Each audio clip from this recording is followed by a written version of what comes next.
Você sabia que existe uma grande diferença entre sentir fome e vontade de comer? Pois é, então assista esse vídeo até o final que eu vou te explicar direitinho o que é cada uma delas. Seja muito bem-vindo e bem-vindo ao meu canal, eu sou o Pedro Leon e hoje eu vou te contar os aspectos importantes sobre a diferença de sentir fome e vontade de comer. Mas para isso eu vou precisar te explicar sobre 4 principais hormônios envolvidos nesse processo, que é a dopamina, serotonina, leptina e grelina. Então, produção, roda a vinheta e bora pro vídeo!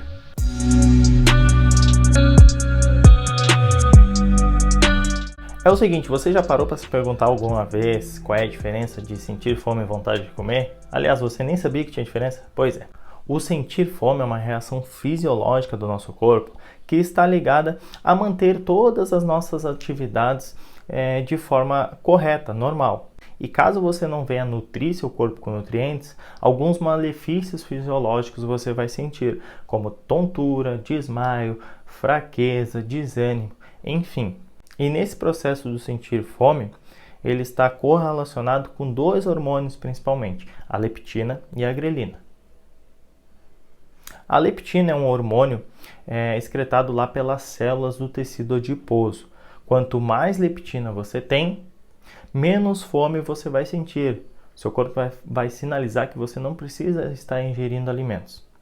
Tá, mas aí você está se perguntando, pô Pedro, mas por que então que pessoas com sobrepeso ou pessoas obesas elas comem tanto, já que elas têm mais tecido adiposo, consequentemente ela vai ter mais leptina? Sim, correto. Mas assim como acontece com o diabético que tem resistência à insulina, o obeso ele acaba desenvolvendo essa resistência à leptina, ou seja, cada vez ele vai precisar liberar mais leptina para estar sinalizando ao seu corpo que ele está saciado e não precisa de nutrientes.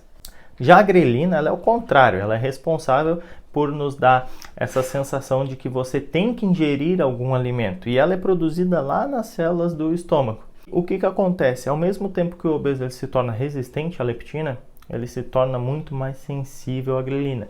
Então, uma pouca quantidade de grelina que é excretada pelo corpo já é suficiente para disparar aquele gatilho que ele precisa comer, que ele precisa se alimentar. E ele acaba entrando naquele ciclo vicioso. Porém, a gente tem uns aspectos importantes que é da serotonina e dopamina. Aí já entra a vontade de comer e não em si o sentir fome. Por quê? Eu vou explicar. A vontade de comer, ela está muito mais ligada a algum aspecto mental, psicológico, do que fisiológico do nosso corpo. Quando você está muito ansioso, estressado, você vai lá e faz o que? Desconta na comida, porque a comida vai te dar um prazer. Eu vou simplificar aqui as mulheres na TPM. Nada contra as mulheres, nada contra a TPM, mas é uma forma de ficar mais fácil de vocês entenderem. Por exemplo, nesse período a mulher está com os hormônios dela muito bagunçados.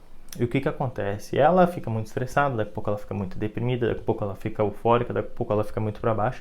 E uma forma de compensar isso é, por exemplo, ela comendo um chocolate, algum doce. Por quê? Essa vontade de comer um chocolate ou um doce se dá pelo fato de ela ter uma sensação de bem-estar imediato, um prazer.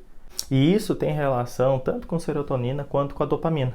Aquela sensação também de inclusão social, às vezes quando você vai num lugar e nem está com fome para comer determinado alimento e etc, mas você acaba comendo pela confraternização, pelo social, que aquilo ali está te promovendo uma sensação boa, que pode ser até de aceitação perante as outras pessoas. O que é um dos principais pontos relacionados ao emagrecimento com essa vontade de comer? E geralmente essa vontade de comer, ela vem associada com um sentimento de culpa. Por exemplo, você tem a vontade de comer um chocolate para te dar aquela sensação de bem-estar. Ok, você vai lá e come o chocolate. Minutos depois, aquela sensação de bem-estar passa e você fica pensando, ai, por que eu comi esse chocolate? E para você melhorar dessa sensação, você vai lá e come ele de novo, que ele te dá a sensação de bem-estar. Então você acaba caindo nesse ciclo vicioso e cada vez retroalimentando isso, entendeu? Então tem algumas estratégias no emagrecimento que você consegue fazer para estar minimizando os impactos desse ciclo aí. Por exemplo, em vez de você vai lá e comer um chocolate isoladamente, a minha dica é o seguinte: faça sua refeição completa, com carboidratos, proteínas, gordura e uma fonte de fibra, que pode ser salada. Depois que você acabou a sua refeição, está alimentada, nutriu seu corpo, está com uma sensação de saciedade, aí você vai lá e coloca um doce no final, uma sobremesa, alguns quadradinhos de chocolate, porque aquilo vai te promover aquela sensação de bem-estar, mas você não vai cair naquele ciclo vicioso que você já vai estar saciado. Minha outra dica: Não mantenha na sua casa alimentos com alto índice glicêmico. Por quê? Alimentos de alto índice glicêmico são carboidratos mais simples. Carboidratos mais simples, eles são digeridos de uma forma mais rápida. Consequentemente, a glicose vai ser liberada mais rápido nessa corrente sanguínea. Porém, a insulina vai ter que ser liberada também de uma forma rápida para estar tirando essa glicose do seu sangue e levando para os tecidos. Só que isso dura muito pouco, porque essa liberação é muito rápida, ela não é gradual. Então, você também acaba caindo naquele ciclo de dar glicose, insulina, vem e retira, aí você está precisando de glicose de novo, insulina. Então, mantenha a sua casa, o seu habitat, aí, o seu trabalho, longe desses alimentos de alto índice glicêmico. É outra estratégia que você pode usar. Por isso que os nutricionistas, o pessoal aí do meio fitness fala tanto em alimentos integrais. O alimento integral ele não tem nada demais. Na verdade, ele só tem uma quantidade de fibra um pouco maior do que o alimento que não é integral, porque a fibra ela retarda um pouco a sua absorção do carboidrato. E ela vai dificultar um pouquinho mais a sua digestão, prolongar um pouquinho mais a digestão, te dando uma sensação de saciedade maior. O alimento integral nada mais é que isso. Então você pode usar essa estratégia a seu favor, optar por alimentos integrais para estar promovendo uma sensação de saciedade maior. Terceira e última dica, aumente a ingestão de líquidos. Sim, aumentando a ingestão de líquidos, o seu corpo vai funcionar de uma forma melhor. Vai te dar mais disposição, vai te dar mais força, vai te dar mais ânimos. Todas as suas funções vitais dependem da água. Então, ingira mais água, né? Aumente a sua ingestão de água aí para 1,5, 2 litros, 3 litros de água, se for o caso. E até porque essa ingestão de líquido maior vai te promover uma sensação de saciedade. Vai tirar aquela sensação de estômago vazio. E com isso, você vai conseguir controlar mais a sua fome. Beleza?